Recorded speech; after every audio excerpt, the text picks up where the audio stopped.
Pues esta reacción, digamos así, de los mercados argentinos ante estas dos novedades, Marcelo. Algo ocurrió en muchos países del mundo y es que, como decías, la Reserva Federal de Estados Unidos aún no sube las tasas de interés y de esa manera en los países emergentes no salen los capitales, porque si Estados Unidos subiera la tasa atraería capitales de países como Argentina, entre otros, de manera que en muchos países del mundo ha habido una recuperación de los valores de las acciones o de los bonos. En Argentina bajó también el riesgo país por ese motivo. Estados Unidos sigue con tasas bajas, que es lo que hace cuando hay recesión, suele subir las tasas cuando hay riesgo de inflación, pero parece que por ahora van a seguir con las tasas bajas. Entonces, eso a nivel mundial mejoró los resultados de los mercados, ya sea de acciones o de bonos. Y un tema ya particular de la Argentina. Ayer domingo se votó en Corrientes y, como decías, el resultado fue una diferencia muy importante en favor del actual oficialismo en Corrientes. Exacto. Que no es el Frente de Todos que gobierna a nivel nacional. Y en los mercados se empieza a leer como la posibilidad de que ese resultado, no digo que se va a repetir en todo el país, pero sí de que puede ser que la oposición le vaya bien en las elecciones y eso mejora algunas variables de la economía, como por ejemplo los precios de las acciones, pero sobre todo de qué empresas, de aquellas que han tenido más problemas con el gobierno actual por las regulaciones, intervenciones. Por ejemplo, mejoraron mucho las acciones, sus precios en el caso de las empresas del sector eléctrico, algunos bancos. Claro, como Edenor, todo aquello que sufren regulaciones del Estado, telefónicas. Entonces, si hay una probabilidad mayor de que no le vaya bien al actual oficialismo nacional en las elecciones, empiezan a recuperarse esas acciones. Claro, al revés de lo que pasó en las pasos últimas, en el 2019. Fue exactamente al revés, ¿no? Que cuando ganó Alberto Fernández, se deterioró mucho las perspectivas de la economía y cayeron las acciones en la bolsa, subió el dólar blue. Bueno, la economía entró allí en una picada de la cual todavía no puede recuperarse, no hubo recuperación alguna. Bueno, es que las expectativas son mucho, explican mucho en la economía y en Argentina en particular. En aquella oportunidad, en el 2019, la expectativa era de que iba a venir un manejo económico que, al menos desde el punto de vista de los mercados, era visto con malos ojos, y ahora se da precisamente al revés. Y hasta lo puede beneficiar al gobierno esa mejora en la expectativa, pero que es una expectativa de que va a perder las elecciones. Claro. Es una paradoja. Pero además es que esto va de la mano de varias encuestas que efectivamente están hablando de resultados realmente que al gobierno lo están preocupando. Si bien es cierto que hay que tomarlo con pinzas porque una encuesta realizada en estas características particulares de pandemia en el país pueden llegar a ser todavía más imprecisas de lo que han sido últimamente, históricamente, salvo una o dos que eran contadas con el dedo de la mano. Pero precisamente esas una o dos encuestas que fueron las que estuvieron mucho más cerca de los resultados reales que hubo en la elección, son algunas de las que están diciendo de que hay en algunos distritos clave, como es por ejemplo algunos partidos de la provincia de Buenos Aires, hay que hasta incluso una paridad. Y entonces eso hace que en el gobierno haya una cierta, no cierta, sino una marcada preocupación y que por eso se siguen tomando medidas cada vez, de manos más abiertas, cada vez con mayor disponibilidad de los subsidios generales, las tarifas, es decir, con una tonelada, un pie que pese una tonelada de plomo encima. Ahora, ¿esto cuánto tiempo puede continuar? Es decir, porque supongamos que el resultado en las elecciones al gobierno le fuera realmente esquivo el apoyo de la gente. Es decir, ¿van a levantar el pie o van a profundizar estas medidas pensando en noviembre? Esa es la duda, ¿no? Si le va mal al gobierno en las elecciones, ¿cómo va a reaccionar? Desde mi punto de vista, va a redoblar la apuesta. O sea, se va a volver más populista. Sí, es lo que yo te estoy diciendo. ¿Sí? Si le fuera bien, al revés, podría ser que diga, bueno, sigamos o volvamos a la moderación, no nos está yendo tan mal electoralmente, y ya más cerca de las elecciones del 2023, seguramente se empezaría de nuevo a gastar mucho. Pero si les va mal ahora y ellos ven, pareció lo que pasó con Macri en agosto del 2019, y les fue muy mal, y en esos 2 o 3 meses antes de la elección general también se volvieron un poco populistas. Sí, no, bajaron algunos impuestos. Pero se dio vuelta así. Está como Milei, ¿viste? Ahora Milei acaba de decir que no, que los subsidios hay que mantenerlos, ¿viste? Sí. Si va a un lugar donde se espera que diga eso, cambia el discurso. En aquella oportunidad, a mí me sorprendió porque después de perder en las PASO, se bajaron impuestos, se empezó a gastar más, y supuestamente era el partido, o en este caso, bueno, una coalición que no es la populista. Entonces, imaginemos qué puede llegar a pasar si a la actual coalición le va mal en las elecciones. Porque es como que esas actitudes, esos comportamientos se van validando unos con otros. Entonces, si Cambiemos hizo eso, ¿qué es lo que hará el Frente de Todos si le va muy mal? Yo creo que tienen una tremenda vocación populista y además una presión muy grande de todos los sectores más duros, es decir, los sectores de Para revertir el resultado en 2 años me parece que se pondrían mucho más populistas. Y eso puede agravar a mediano y largo plazo la situación, porque los mercados no piensan solo en hoy, piensan en cómo sigue después la película. Ese es el tema. Así, sin saber cómo va a terminar la elección de agosto y la de noviembre, ya se sabe de que hay varias variables que están contenidas, atadas con alambre, y que después de las elecciones algunas de ellas van a empezar a permitirse de que se modifiquen. Quizás el dólar oficial y algunas otras. Alguna indicación acaba de dar Culfas en ese sentido, ¿no? Sobre todo en el cepo al dólar. Sí, yo creo que en el tema del dólar lo que más afecta o va a afectar es cómo estén las reservas del Banco Central después de las elecciones. Si no están tan mal de reservas en dólares, a lo mejor no se da una devaluación fuerte del peso, del oficial. Por supuesto que siempre después se transmite el blue.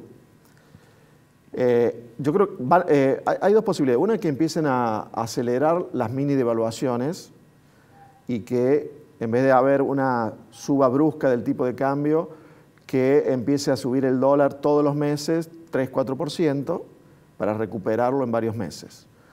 O que directamente en enero, febrero, como quizás ya te había dicho en otra oportunidad, después de las fiestas, antes de las fiestas no se quieren dar malas noticias. Nunca. Después de las fiestas la gente está en vacaciones, lee menos los diarios, escucha menos la radio. Especial enero, febrero, para dar malas noticias. Y que haya un salto más brusco. ¿Cuándo creo que elegirían un salto más brusco? Si tienen muy pocas reservas. En el primer semestre acumularon reservas, porque las exportaciones estuvieron bien gracias al precio de las commodities. En cambio, desde julio, agosto en adelante ya o pierden reservas o salen hechos, y así va a ser todo el segundo semestre. El verano va a seguir siendo así. ¿Por qué? ¿Cuándo empieza nuevamente a recibir más divisas el país? ¿Y cuándo esté la cosecha Mayo, final? julio del año que viene. Claro. Entonces va a depender de cómo lleguen ellos al verano en reservas, para que uno pueda decir qué puede llegar a pasar con el tipo de cambio. Si están muy flojos de reservas, además de que van a restringir aún más el acceso, ¿no? Los cepos, que ya se convierten en un brete. ¿Viste? En el campo el brete Sí, el que no te deja va pasando pasar. entre 2 paredes cada vez más angostas, pero del otro lado te estaban esperando con el martillo, ¿no? Sí. Para hacerte... Qué gráfico que está haciendo. Para que te mantengas en peso y después en un momento el peso se devalúa y perdés como en la guerra. ¿Cierto? El brete más que el cepo. Pero si no les caen tanto las reservas, van a tratar de recuperar el dólar después de las elecciones, me parece, acelerando las mini devaluaciones más que con un salto brusco. Todo depende de las reservas. Siempre en Argentina hay que prestarle mucha atención a cómo están las reservas del Banco Central, porque no fabricamos dólares. Entonces, si se acaban los dólares, no hay mucho por hacer.